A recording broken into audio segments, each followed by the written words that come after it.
Bismillahirrahmanirrahim. Assalamualaikum warahmatullahi wabarakatuh. Robi srohli sodri wa yasirli amri walul uqdata milisani yafqahu qauli. Salam santun, salam hormat Kang Arya ucapkan kepada para penonton setia Kang Arya yang berada di Indonesia ataupun di luar negeri, yang mudah-mudahan sahabat selalu dalam lindungan Allah Subhanahu wa Ta'ala dan disehatkan jasmani dan rohaninya, dibukakan rezeki selebar-lebarnya oleh Allah, dan yang menjadi hajat tujuannya tercapai, terijabah, terkabul. Dan yang sedang sakit semoga Allah angkat penyakitnya dan Allah turunkan kesembuhan, dan yang sedang memiliki permasalahan hidup semoga Allah berikan solusi dan Allah tunjukkan jalan keluarnya. Allahumma amin amin ya robbal alamin. Oke sahabat, jadi pada malam hari ini Kang Arya akan menceritakan suatu pengalaman misteri yang dialami oleh sahabat kita, sahabat Kang Arya, yang sudah mengirimkan kisah hidupnya melalui email kepada Kang Arya, sahabat. Jadi kisahnya ini dialami oleh sahabat kita yang bernama Mas Bambang, sahabat, dan beliau sekarang berada di Jakarta, sahabat, di Jakarta. Dan kisah ini dialami oleh Mas Bambang ketika beliau dalam keadaan susah, sulit dari segi ekonomi, sahabat. Dan kisah ini sangat menarik untuk kita simak karena kisah yang diangkat dari kisah nyata ini mudah-mudahan bisa menjadikan pembelajaran untuk kita semua, bahwasannya kita hidup di alam dunia ini ada yang baik dan ada yang buruk, sahabat. Oke, kita langsung saja, sahabat. Jadi tadi sebelum Kang Arya melakukan video, paginya Kang Arya membaca kisah ceritanya Mas Bambang tersebut, dan alhamdulillah pada malam hari ini Kang Arya sudah memahami dari isi cerita Mas Bambang tersebut yang dikirimkan melalui email kepada saya. Jadi cerita ini bermula ketika Mas Bambang sedang mengalami kesusahan ekonomi karena keadaan di kampung yang sangat sulit mencari pekerjaan, sehingga mengakibatkan keluarganya banyak sekali melakukan pinjaman atau hutang kepada rentenir, koperasi, dan juga kepada perseorangan, sahabat. Dan di suatu hari Mas Bambang ditagih oleh seorang rentenir yang sangat kejam, bahwasannya masa hutang pihutangnya tersebut sudah habis dan Mas Bambang harus segera melunasinya. Nah, tetapi Mas Bambang hanya bisa berkata, mohon maaf karena saya belum memiliki banyak uang untuk membayar hutang-hutang tersebut. Tetapi apa yang diterima oleh Mas Bambang ketika menceritakan bahwa dirinya tidak memiliki uang, sang rentenir tersebut malah membentak dan juga mengancam Mas Bambang dengan bahasa akan menyita rumahnya. Dari situlah Mas Bambang sangat khawatir dan panik, apalagi melihat istri dan anaknya yang pada saat itu menyaksikan kejadian tersebut, sahabat. Hati Mas Bambang sangat terpukul, pikirannya mulai goyah tidak karuan karena tuntutan dan beban hidup yang sangat berat. Akhirnya pada suatu hari ketika Mas Bambang sedang melakukan ronda atau pos kamling, tiba-tiba salah satu seorang temannya bercerita bahwa di suatu atau di suatu tempat ada sebuah pegunungan yang sering dijadikan tempat pesugihan atau ritual pesugihan.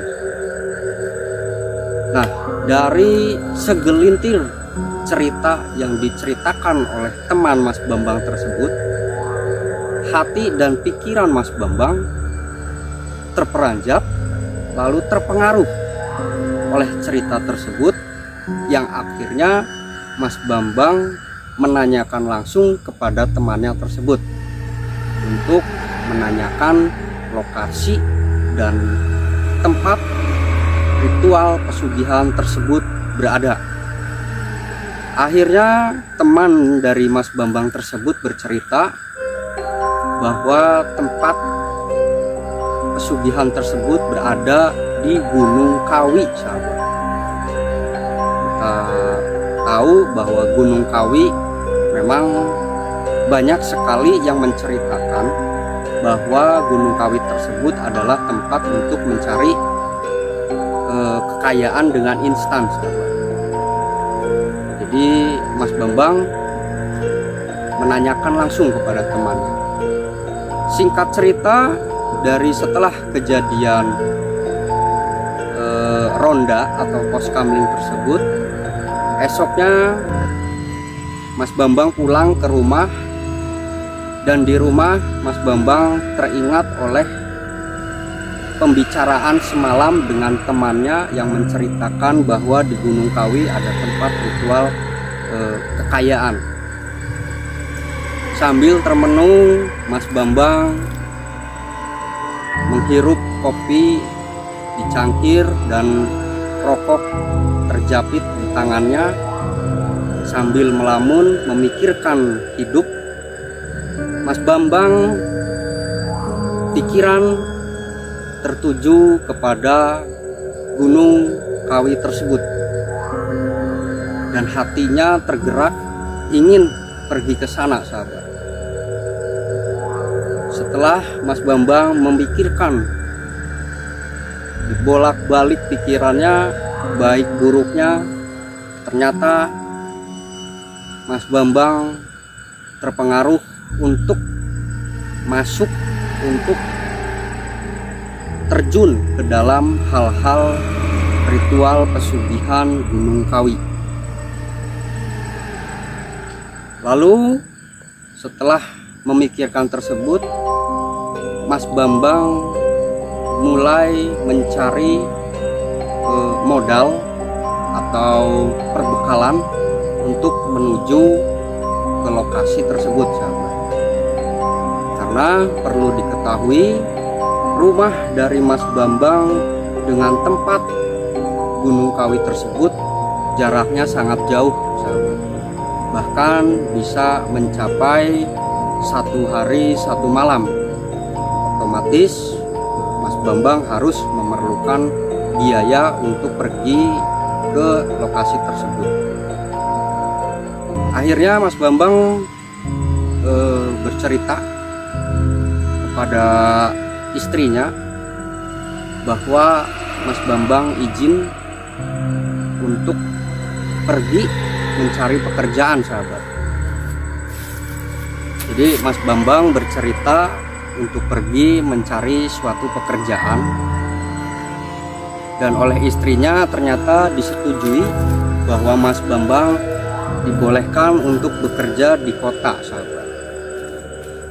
Akhirnya seorang istri merelakan cincin pernikahannya tersebut untuk dijual demi membekali suaminya pergi bekerja. Padahal Mas Bambang hanya mengakali istrinya agar tidak mengetahui bahwa Mas Bambang akan menuju ke lokasi tempat ritual pesugihan tersebut. Singkat ceritanya sahabat, sudah tiba masanya di mana Mas Bambang bersiap untuk berangkat menuju lokasi tersebut pada malam hari. Mas Bambang pun berpamitan dengan anak dan istrinya dengan hati yang sangat berat dan pikiran yang saat itu tidak karuan sahabat. Apalagi melihat anak-anaknya yang masih kecil-kecil dan seorang istri, hati Mas Bambang sangat terenyuh, sangat sakit, ingin sekali membahagiakan keluarga kecilnya tersebut sahabat. Apalagi Mas Bambang diancam, didesak oleh rentenir, oleh lintah darat ataupun koperasi yang lainnya sahabat. Tetapi Mas Bambang mengingat dari kepedihan itu sehingga Mas Bambang rela nekat untuk melakukan pesugihan Gunung Kawi tersebut. Akhirnya berpamitanlah Mas Bambang dengan istrinya dan juga anak-anaknya untuk pergi mencari pekerjaan pada istrinya sahabat. Singkat cerita, lanjut di dalam perjalanan Mas Bambang. Akhirnya Mas Bambang berlanjut sudah menaiki suatu bis umum yang pada saat itu Mas Bambang hanya berangkat dari rumah sendirian sahabat. Tetapi tanpa disengaja Mas Bambang duduk di sebelah seorang laki-laki parubaya yang tujuannya ternyata sama dengan Mas Bambang sahabat. Jadi orang yang baru dikenal oleh Mas Bambang di dalam bis tersebut akan menuju ke lokasi ritual pesugihan Gunung Kawi. Akhirnya Mas Bambang dan teman perkenalannya di dalam bus itu berjalan bersama sampai pada akhirnya tibalah Mas Bambang dan temannya di suatu gunung, yaitu Gunung Kawi. Akhirnya Mas Bambang berjalan mengelilingi lokasi tersebut tanpa disadari sahabat. Ternyata Mas Bambang dan temannya yang waktu itu bertemu di dalam bis berpencar lalu kehilangan jejaknya. Maka dari itu Mas Bambang dan temannya terpisah sahabat, terpisah. Jadi Mas Bambang sekarang berjalan sendiri dan temannya juga berjalan sendiri. Tapi kita berlanjut kepada ceritanya dari Mas Bambang. Dan akhirnya Mas Bambang memutuskan untuk pergi sendiri tanpa bersama dengan teman yang baru dikenalnya tersebut.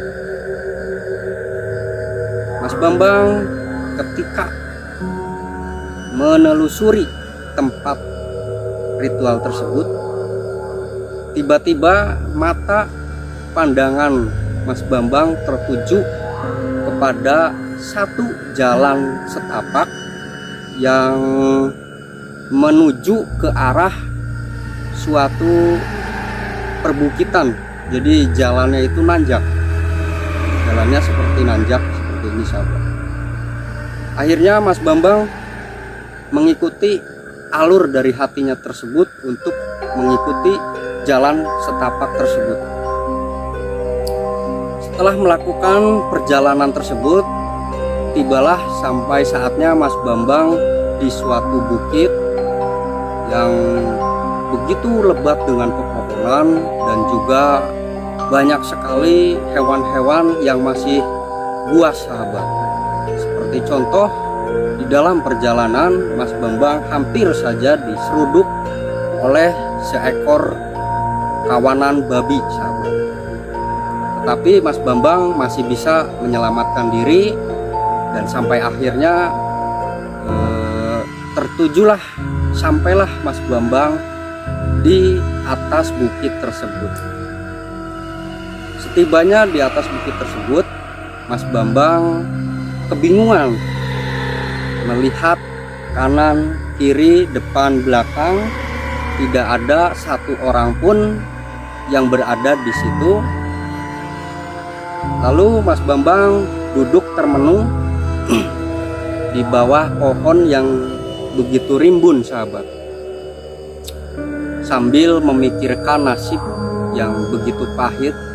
Teringat anak istri yang ditinggalkan, teringat hutang-hutang yang ditinggalkan di kampungnya, membuat Mas Bambang makin mantap, makin semangat, makin nekat untuk benar-benar mencari ritual pesugihan Gunung Kawi tersebut sahabat.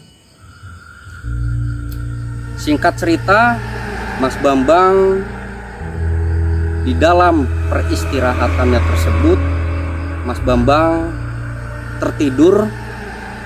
Setelah tertidur, Mas Bambang dikagetkan oleh suara seseorang yang sudah sangat berumur.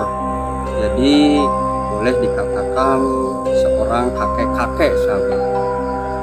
Mas Bambang ketika tertidur dikagetkan dengan datangnya seorang kakek-kakek yang berkata kepada Mas Bambang bahwasanya Mas Bambang sedang apa, tertidur di sini dan tujuannya mau ke mana.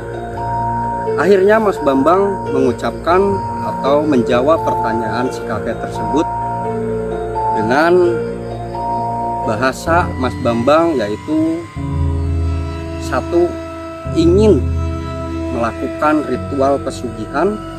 Yang keduanya, Mas Bambang ingin kaya dengan cara instan. Akhirnya si kakek tersebut menjawab kembali pertanyaan atau jawaban dari Mas Bambang,